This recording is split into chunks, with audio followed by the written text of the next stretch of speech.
Pues ya está con nosotros el doctor Miguel Ángel Cuenya. Doctor, ¿cómo está? Muy buenos días. Hola, muy buenos días, Ricardo. Le quisiera mandar un gran saludo a todo el equipo De Eso Se Trata, a todos los que nos ven por televisión y también por YouTube, que verdaderamente acá estamos como todas las semanas para platicar algunos temas relacionados con la vida pasada, con la historia de nuestra ciudad. Y Así es. hoy yo quería entrar a reflexionar sobre un tema que es verdaderamente apasionante. ¿Qué quiero decir con esto? Es decir, el proceso de modernización con todas las innovaciones tecnológicas que implicaba una modernización a finales del siglo XIX, comienzo del siglo XX, el proceso de aceptación de esta modernización y las resistencias al mismo tiempo que todo esto significó. Claro, nosotros estamos tan acostumbrados el día de hoy a las innovaciones tecnológicas que antes que nosotros nos demos cuenta ya han cambiado y son las nuevas generaciones las que las van adoptando, mientras que las otras van generando ciertas resistencias muchas veces al cambio, pero hoy estamos hablando de cambios que son verdaderamente vertiginosos. Si nosotros nos vamos 120, 130 años atrás, nos vamos a dar cuenta que los cambios que se dieron fueron verdaderamente revolucionarios en muchos sentidos, pero mucho más lentos, mucho más pausados, no tan vertiginosos como de lo que nosotros podemos observar el día de hoy y que evidentemente implicaron retos, implicaron importantes avances, pero al mismo tiempo resistencias por muchos sectores de la población. No debemos olvidar de que cuando nosotros hablamos de modernización, estamos hablando, este concepto va a variar a lo largo del tiempo.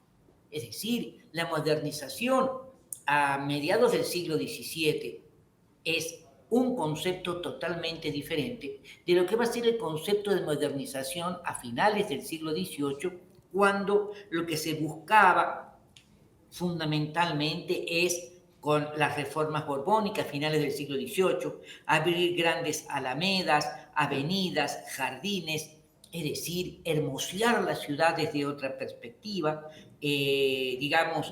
la construcción de una ciudad mucho más recta, más pareja, para poder, era el concepto que se tenía de lo que era la uniformidad, de lo que era una cosa vivible para toda la gente.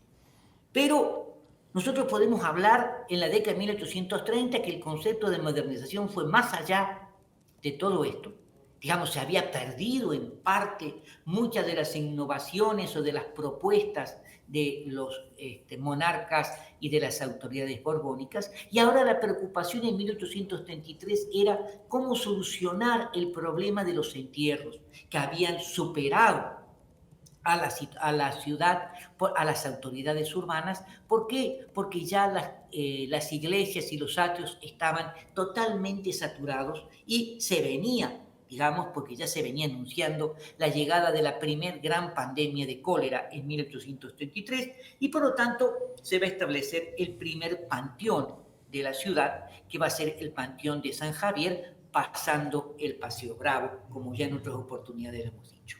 Pero otro momento que yo creo que es muy importante fue el de finales del siglo XIX, otro es la década de los 60, en la época del milagro mexicano, lo que implicó, lo que impactó la autopista México-Puebla en la década de los 60, el establecimiento de la planta Volkswagen, el establecimiento de fábricas de autopartes, el entubamiento del río de San Francisco, todo, y además el surgimiento de nuevas colonias. Todos estos fueron elementos muy importantes en una nueva modernización.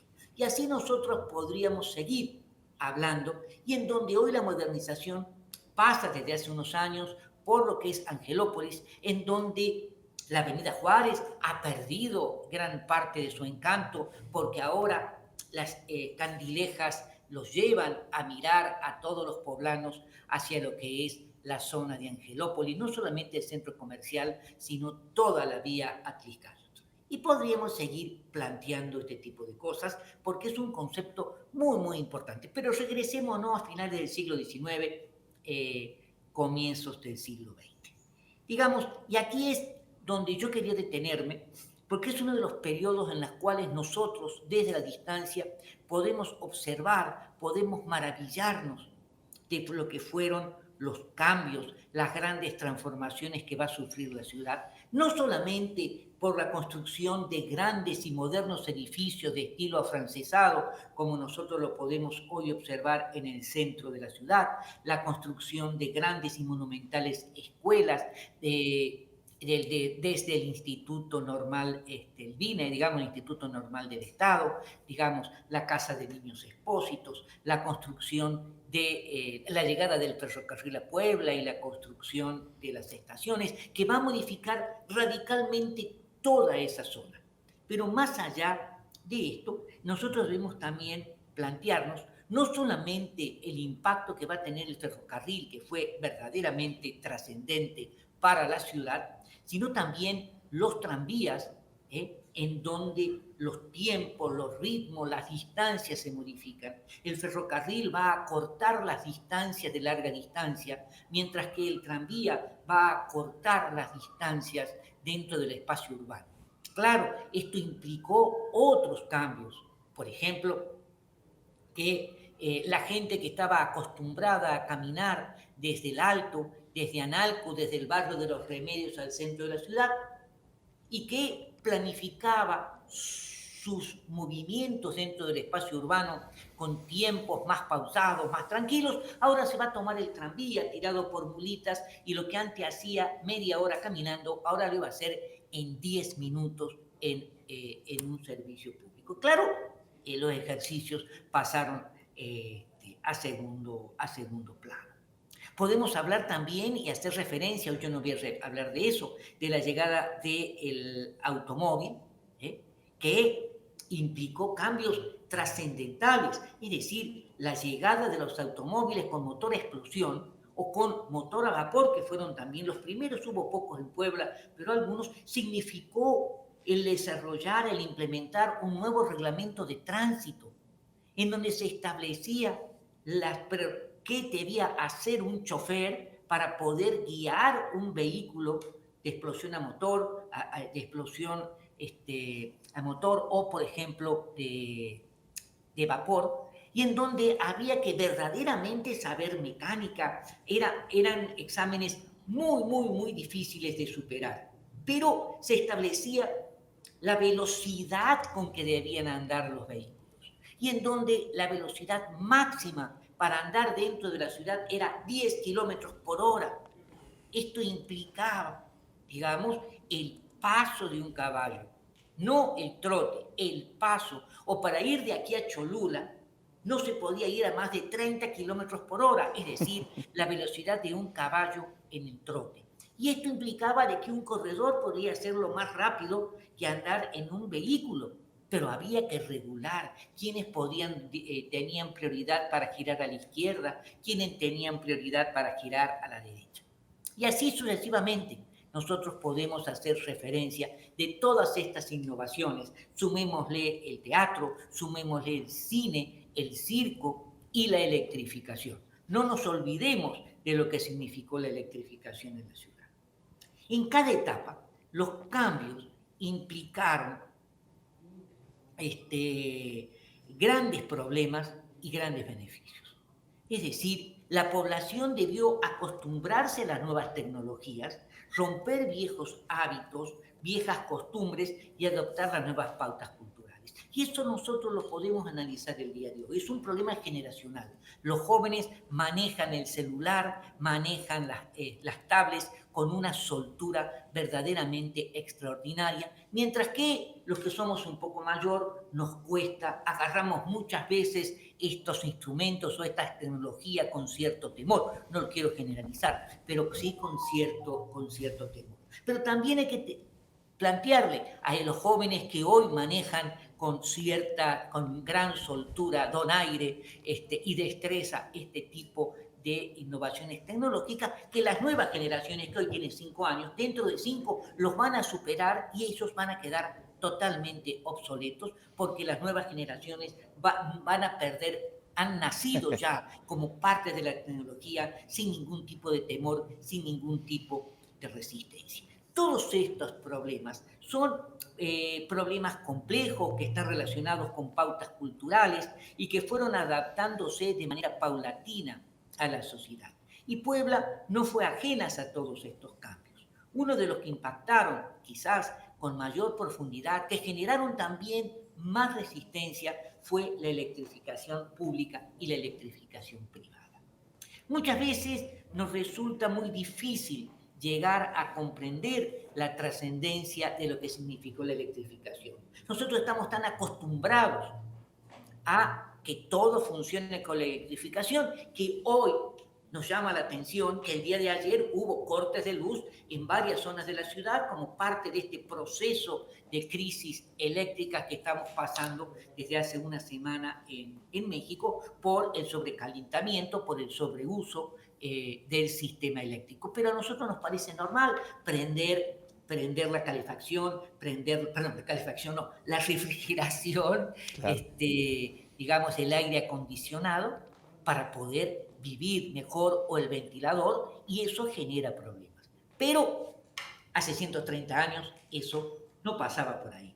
Había otro tipo de problemas. Por eso a nosotros nos resulta muy, muy difícil poder comprender, poder entender la trascendencia de estas innovaciones tecnológicas. ¿Por qué? Porque estamos hablando de una sociedad que en 1880, en la década de 1880, estaba acostumbrada a manejarse con los horarios del sol. De tal manera que cuando el sol se ponía en el horizonte, la gente se resguardaba dentro de sus viviendas en busca fundamentalmente de seguridad.